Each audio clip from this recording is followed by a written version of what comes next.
Hi, it's Christina with the Sisyphean Journal. Today's December 1st, and we're going to look back at how the abortion lobby's grotesquely misplaced priorities cost Susanne Logan her bodily autonomy and eventually her life.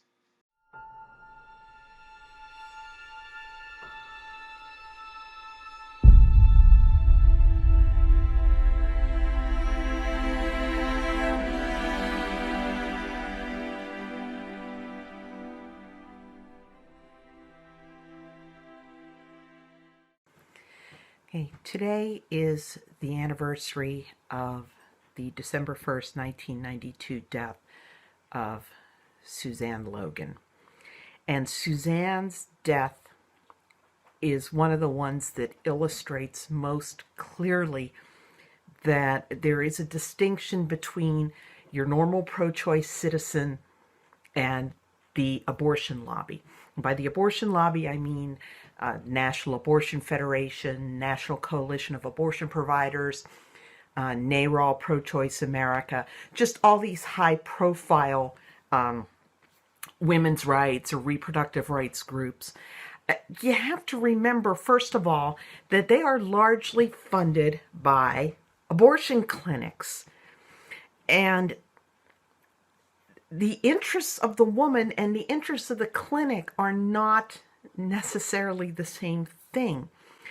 And, when your average pro-choice citizen talks about wanting abortion to be safe and legal, what they mean is that they want the women to be safe and that they believe that abortion being legal is the easiest, surest way to ensure that those women who do seek out or get brought for abortions, at least, come through them safely. But the abortion lobby, for them, it's all about access. They worship at the altar of access.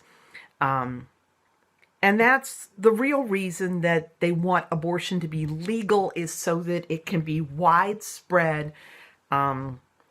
I've joked that they won't be happy until there's abortmobiles that go around like ice cream trucks, blaring dirty deeds done dirt cheap from the speakers, and women can just come out and get on the spot abortions. And frankly, there are times it seems like that's what they want.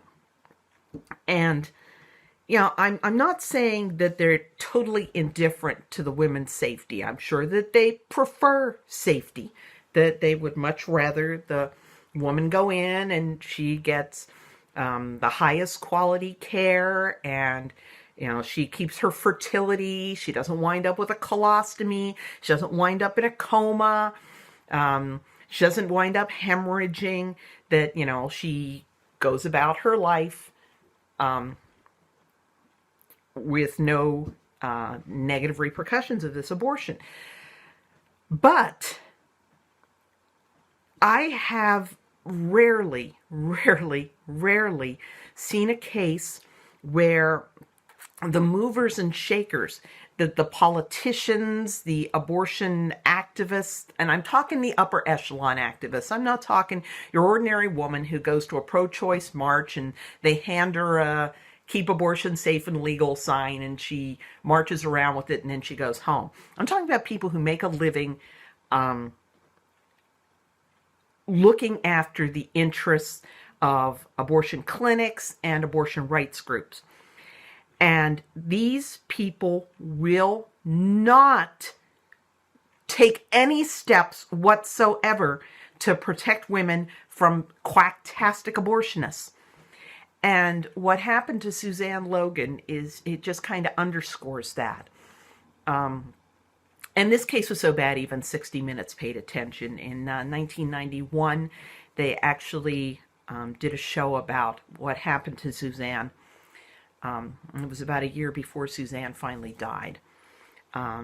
Susanne was from California, and she had moved to Maryland in 1988.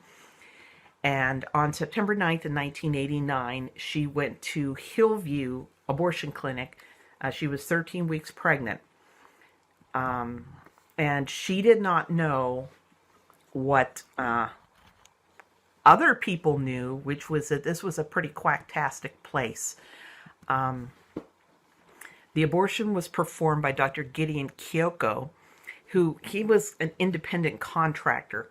So the responsibility was really just kind of scattered. Barbara Lofton owned the clinic. She passed herself off as a doctor. She referred to herself as Dr. Lofton. She wore the white coat. She draped a stethoscope around her neck. She independently contracted the abortionist. She independently contracted anesthesia. So by the time Kyoko walked into the room to do Susanne's abortion, somebody else had already knocked her out. The nurse was unlicensed. Let's just add that to the mix. During the abortion, the nurse noticed that Susanne's lips were turning blue, and she told Kyoko, and he just kept on with the abortion. There's no record that anybody had been monitoring her vital signs or anybody administered any oxygen. Somebody finally called an ambulance, and when the EMS personnel arrived, they said that the Hillview employees seemed very confused and didn't seem to know what they're doing. They had finally put an oxygen mask on her, but it was upside down, so it wasn't getting a tight seal, and she wasn't getting the oxygen she should be getting. In fact, she was absolutely lifeless. She was blue and limp and pulseless and not breathing. Now, the EMS workers did CPR. They got her heart started again, took her to the hospital, but Susanne remained comatose. She was transferred to a nursing home. 4 months after the abortion, she regained consciousness, but she was left paralyzed and unable to speak, and she had no memory of the abortion. And local pro-lifers visited Susanne. They bought her a Canon communicator, which was an expensive piece of equipment, so that she could talk. And if you go to my blog post about this, I found a picture today, a news article about her death, where her hand was just splayed like this. She had so little control of it, using that little Canon communicator in her room in the nursing home. When 60 Minutes interviewed Susanne in the nursing home, they asked her what she wanted, and she typed out to go home.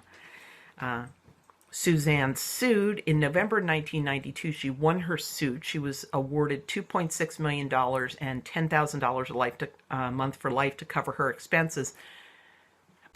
She won the suit in November. She died December 1st. She only ever got to go home to be buried there. And 60 Minutes interviewed Barbara Lofton, who was then head of the National Abortion Federation. And Lofton admitted that people at NAF knew how bad Hillview was, that they had unqualified nurses, that they had his doctor like Kyoko, who was a total quack, that, Barbara Lofton's passing herself off as a doctor. They knew how bad it was, but they didn't say anything about it because they didn't want to see any bad publicity, and they didn't want anybody to try to take any action to close places like Hillview down. And here's the really telling quote from Barbara Radford, who was head of the National Abortion Federation. She said, "We want to make sure that women have choices when it comes to abortion services, and if you regulate it too strictly, then you deny women access to the service." What? Where this is good enough? Seriously? And this head in the sand attitude is something I've dubbed the Compton Carr effect, after Janice Compton Carr of the Florida Abortion Council. Council or Coalition? Council, I believe. Let me fix it. In 1989, the Miami Herald had done an investigation of an abortion clinic called Dadeland. They were reusing disposable instruments. The doctors were leaving the facility while the patients were still in recovery. There were no nurses on staff. The stirrups on the procedure tables were covered with blood. Oxygen masks still had lipstick on from the previous patients. They were selling abortions to women who weren't even pregnant. Dr. Richard Litt, who had been performing abortions there until 1981, told the Miami Herald he had quit because the owners wanted him to do too many abortions in a single day, wanted him to do abortions too late into the pregnancy, and somebody in the clinic stole his prescription forms and forged his signature to get bulk narcotics. And Litt said that Dadeland is a scumhole. I wouldn't send a dog there. They should be put in jail. Now, and to top it off, a dying woman was given little more than tea and sympathy. She came back after her abortion in tremendous pain. The clinic owner just gave her some tea, and doctor came in, scraped her out again, sent her home with a bottle of oral antibiotics. And it turned out that this woman had peritonitis, and she died. And there was a push to increase abortion clinic regulations to at least start going in and inspecting these places to make sure they weren't hellholes. And Florida abortion clinics banded together to form the Florida Abortion Council, and their spokesman, Ms. Compton Carr, led the fight to halt any state oversight, saying, quote, "In my gut, I am completely aghast at what goes on at that place, but I staunchly oppose anything that would correct this situation in law." Actively opposed to taking the very steps that supposedly abortion was to be made legal so that it could be regulated, so that state inspectors would go in and make sure that this wasn't just being performed by a greasy old man in a coat hanger. And here we get barely a step up from the greasy old man in the coat hanger. So, and we saw that with Gosnell. We saw that the state officials knew what a hellhole it was, but didn't go in and didn't close it. We saw that the National Abortion Federation had, when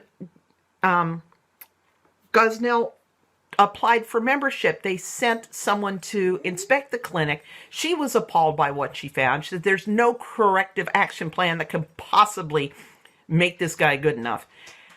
And she didn't report him to the authorities. NAF clinics kept referring to him, and he continued to work one day a week at a NAF-owned clinic. And I keep trying to tell my pro-choice friends, I'm not trying to convert you. I am not trying to get you to abandon your pro-choice principles. What I'm trying to get you to understand is that you cannot trust the abortion lobby. They are going to do things like cover up for Gosnell, cover up for Kyoko, fight regulation after what we saw at Dadeland. You know, when they say safe and legal, the safe is for the clinic. They want the clinic to be safe from oversight. They want the doctor to be safe from investigation. They want him to be safe from going to prison. They prefer that it be safe for the woman, but given the choice between her safety and making abortion look good, they're going to choose abortion over the woman every time.